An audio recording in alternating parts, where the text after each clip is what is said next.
दर्शकबिन नमस्कार। एकैछिन यो भिडियो हेर्नुहोस् त। एकजना व्यक्तिले आफ्नै जन्मदिने आमालाई जिउँदै खाल्डो खनेर खाल्डोमा जुन हालिरहेको दृश्य तपाईँले हेरिरहनु भएको छ।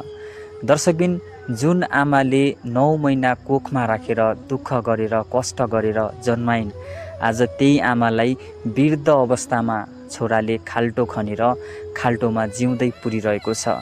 दर्शकबिन यो व्यक्तिलाई तपाईँ के भन्न चाहनुहुन्छ? जस्ताको तस्तै कमेन्ट गर्नुहोला र यो भिडियो धेरैभन्दा धेरै सेयर गरिदिनु होला।